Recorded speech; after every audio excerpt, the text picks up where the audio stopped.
Electricity. बहुत अच्छा chapter है क्लास 10th का। चलिए आज हम इसके बारे में डिटेल में पढ़ते हैं, इसके इंपॉर्टेंट टॉपिक्स पढ़ते हैं।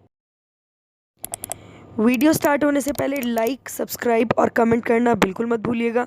चलिए आज की वीडियो स्टार्ट करते हैं। मैं प्रियंका और आज मैं आपके लिए लेकर आई हूँ नई वीडियो। मेरा टॉपिक आज का है ओम्स लॉ। तो आज हम ओम्स लॉ के बारे में पढ़ते हैं। क्या है ये ओम्स लॉ? बच्चों को बहुत ज़्यादा प्रॉब्लम थोड़ी सी आ जाती है ओम्स लॉ में। बहुत इंपॉर्टेंट और बहुत अच्छा टॉपिक है। चलिए हम स्टार्ट करते हैं। ओम्स लॉ, हमने कहा ओम्स लॉ क्या चीज़ है? मैंने कहा भाई ओम्स लॉ एक रिलेशनशिप है।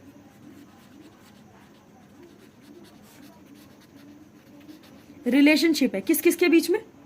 किस किस के बीच में? करंट के एंड पोटेंशियल डिफरेंस के।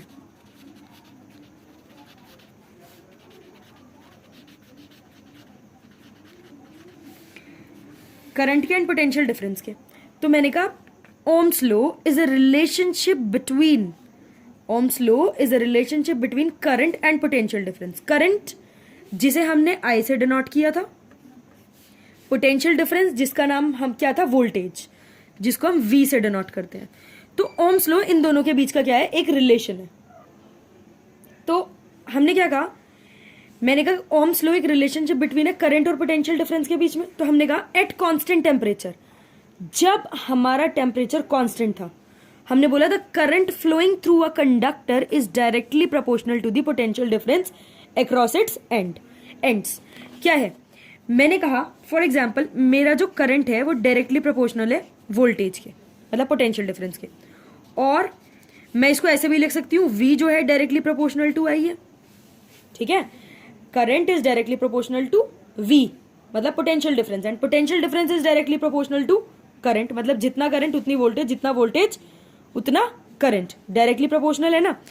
तो अब हमने कहा जब भी हम प्रोपोर्शनल का साइन हटाते हैं, जब हम प्रोपोर्शनल का साइन रिमूव करते हैं क्वेश्चन में से किसी भी गिवन टर्म से, तो उसकी जगह पे एक कांस्टेंट आता है। तो वो कांस्टेंट क्या है? हमने कहा V equals to I, V equals to I R, V equals to I R. तो ये जो R आया मेरा, ये जो R मेरा यहाँ पे निकल के आया है, ये जो R आया है, इसको हम बोलते हैं रेसिस्टेंस। क्या बोलते हैं? रेसिस्टेंस। ये क्या है? एक रेसिस्टेंस जो कि एक कांस्टेंट टर्म है, विच इज कांस्टेंट। और हमें पता है, हमें अभी भी पता है यहाँ पे कि जो I है वो कौन है? करंट। जो V है वो क्या है? Potential difference.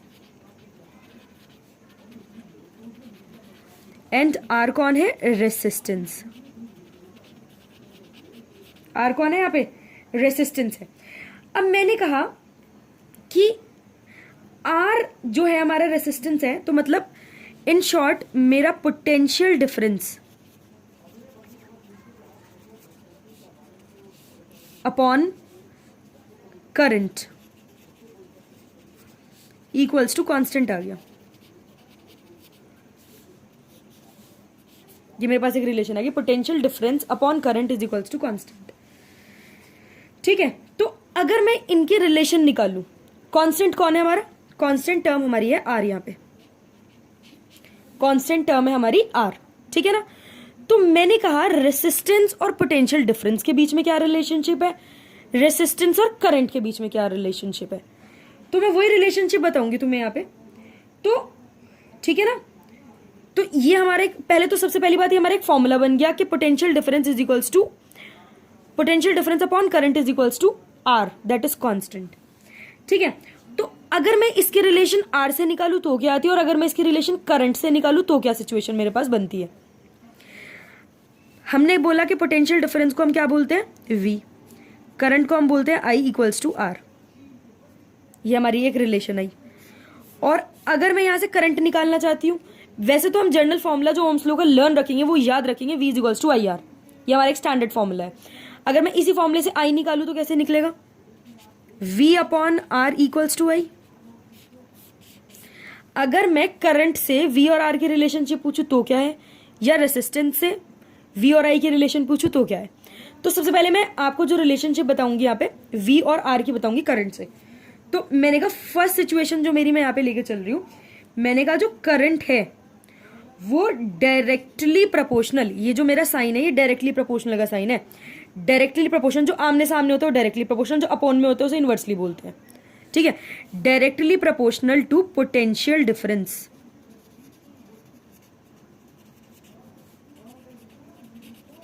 And secondly current is inversely, लिखेंगे यहां पे,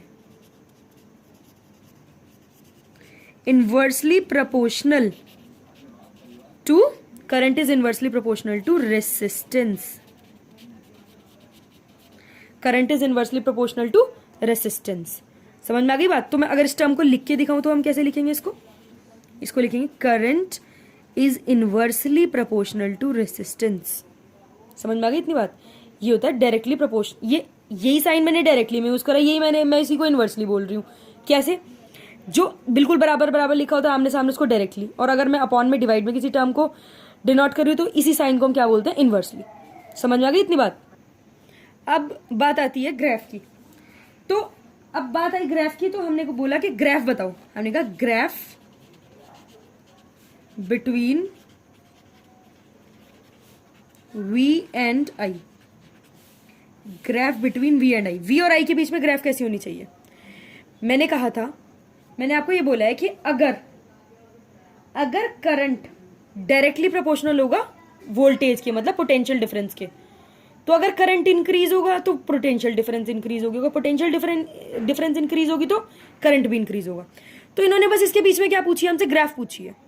तो ग्राफ कैसे हम ड्रॉ करेंगे? हमने कहा ग्राफ जो इसके बीच में होगी, नॉर्मली कुछ नहीं करना हमें, यहाँ पे ऐसे बिल्कुल नॉर्मल एक ऐसे करके एक्स एक्सिस और वाई एक्सिस हम बनाएंगे, ऐसे बना लिया। तो मैंने कहा वी आई ग्राफ, मैंने कहा भाई ये तो हो गया वी, ये हो गया आई, ये हो गया वी, ये हो गया आई, और इसके बीच की जो नॉर्मल ग्राफ है वो स्ट्रेट लाइन आएगी। तो graph between V and I is straight line. The graph between V and I is straight line. तो ये स्ट्रेट लाइन हमारी ग्राफ आ गई। समझ में आ गई इतनी बात? अब मेरा नेक्स्ट टॉपिक है experiment to show verification of Ohm's law. मतलब जो हमें सर्किट डायग्राम बताना है जो ओम्स लॉ का, जो हमारी लेबोरेटरीज में भी होता है, ठीक है, उसका डायग्राम कैसे बनता है? बहुत बढ़िया क्वेश्चन है ये क्वेश्चन कम से कम 2 से 3 नंबर का हमारे एग्जाम में आ जाता है नॉर्मली। वो बोलते हैं ओम्स लॉ का एक्सपेरिमेंट को वेरीफाई करो, तो हम उस एक्सपेरिमेंट को डायग्राम से वेरीफाई कर देंगे। बहुत ईजी सा डायग्राम है, क्योंकि जब हमने पिछली वाली टॉपिक्स पढ़े थे, करंट पढ़ा था, पोटेंशियल डिफरेंस पढ़ा था, तो हमने ये पता चला था हमें कि एमीटर और वोल्टमीटर सर्किट के अंदर कैसे कनेक्ट होता है। तो हम उसको यहाँ पे कनेक्ट करेंगे सिंपल। अभी मैं रफ डायग्राम आपको बना के यहाँ पे दिखा रही हूँ। हमने कहा एमीटर सीरीज में कनेक्ट होता है, ये मैंने एमीटर बना दिया। फिर मैंने रेसिस्टेंस यहाँ पे बनाई, ठीक है। फिर मैंने एक बैटरी कनेक्ट कर दी, ये बैटरी मैंने बना दी यहाँ पे। फिर मैंने एक स्विच दिखाया यहाँ पे। फिर मैंने यहाँ पे रियोस्टेट लगा दिया,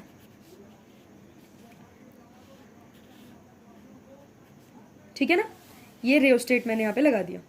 यहाँ पे मैंने क्या लिखा है? बैटरी। ये क्या है? बैटरी।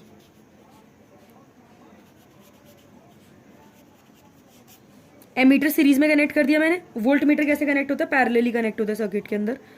तो चाहे मैं ऐसे वी बना के यहाँ पे लिख दूं, चाहे मैं यहाँ नीचे लिख सकती थी। ये मैंने इसको पैरेलल कॉम्बिनेशन में कनेक्ट कर दिया, ये सीरीज कॉम्बिनेशन में कनेक्ट कर दिया। करंट फ्लो होता है पॉजिटिव टर्मिनल से नेगेटिव टर्मिनल में। मैंने कहा जो बैटरी का बड़े वाला साइन होता है उसको पॉजिटिव बोलते हैं, जो छोटा वाला साइन होता है उसको नेगेटिव बोलते हैं। तो ये पॉजिटिव, ये नेगेटिव, ये पॉजिटिव, ये नेगेटिव। समझ में आ गई इतनी बात? ये जो मैंने अंदर बनाई है ये क्या है? कंडक्टर, मतलब ये रेसिस्टेंस है इसकी एक। ये क्या है? रेसिस्टेंस। ये क्या है? Rheostat, RH।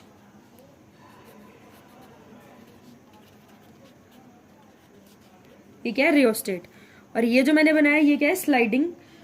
Sliding contact of rheostat. ये क्या है? स्लाइडिंग कॉन्टैक्ट ऑफ रियोस्टेट, ठीक है ना। तो मैंने क्या कहा? ये मैंने रियोस्टेट लगाया। ये क्या है मेरा? रेसिस्टेंस। रेसिस्टेंस क्या करता है? करंट को अपोज कराने में हेल्प करता है, पॉजिटिव नेगेटिव एम्पेयर को, मतलब एमीमीटर को मैंने करंट को जो इंस्ट्रूमेंट है, करंट को मेजर करने का जो इंस्ट्रूमेंट है उसका नाम है एमीमीटर, तो मैंने सीरीज में कनेक्ट करा। वोल्टेज को हम किससे चेक करते हैं, कौन सा इंस्ट्रूमेंट है, वोल्टमीटर, वो हमेशा पैरेलली कनेक्ट होते हैं सर्किट के अंदर। ये हमने पैरेलल कॉम्बिनेशन दिखा दिया। ये क्या है हमारा, ये हमारा RH जिसको हम बोलते हैं रेओस्टेट। अब रेओस्टेट क्या है, जो रेसिस्टेंस के अंदर जो चेंजेस आए हैं, तो मतलब मैंने कहा जो एक वेरिएबल रेसिस्टेंस आया है उसको हम क्या बोलते हैं, रेओस्टेट बोलते हैं। क्या बोलते हैं, रेओस्टेट। ऑलराइट, इतनी बात समझ में आई। तो ये हमारा सिंपल सा डायग्राम था। ओम्स लॉ को लैब में अगर वेरिफिकेशन आती है तो हम ये बनाएंगे, सिंपल VI ग्राफ आती है तो स्ट्रेट लाइन बना देंगे नॉर्मल। क्या बनाएंगे, स्ट्रेट लाइन। ये हमारी स्ट्रेट लाइन है, I से करंट है, V से पोटेंशियल डिफरेंस है, ये हमारी स्ट्रेट लाइन आ गई। समझ में आ गई इतनी बात, ये क्या आ गई हमारी स्ट्रेट लाइन। कोई डाउट इसमें तो कोई प्रॉब्लम नहीं होगी। अब हम आगे बढ़ते हैं अपने नेक्स्ट टॉपिक की तरफ। अब बात आती है भाई गुड कंडक्टर्स कौन से होते हैं।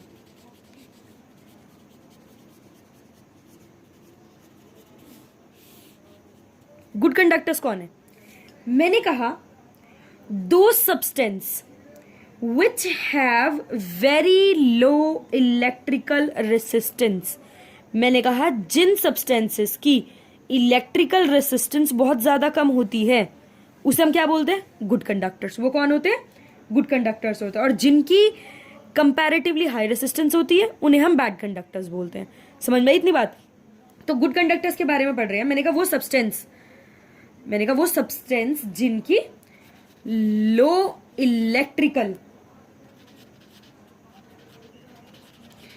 इलेक्ट्रिकल रेसिस्टेंस होती है उन्हें हम क्या बोलते हैं, गुड कंडक्टर। अब बात आती है कि रेसिस्टर्स क्या होते हैं।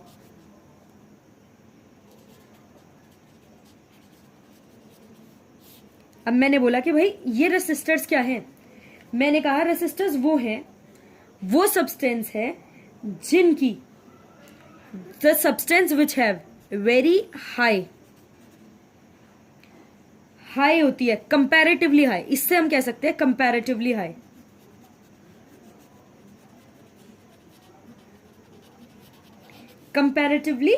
हाई इलेक्ट्रिकल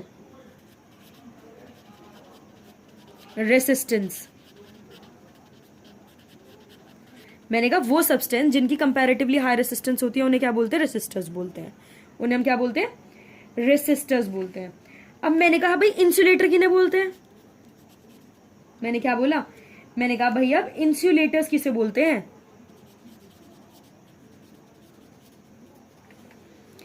इंसुलेटर्स वो होते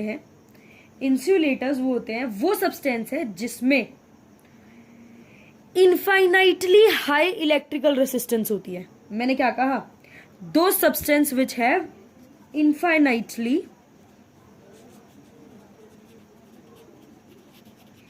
इनफाइनाइटली हाई इलेक्ट्रिकल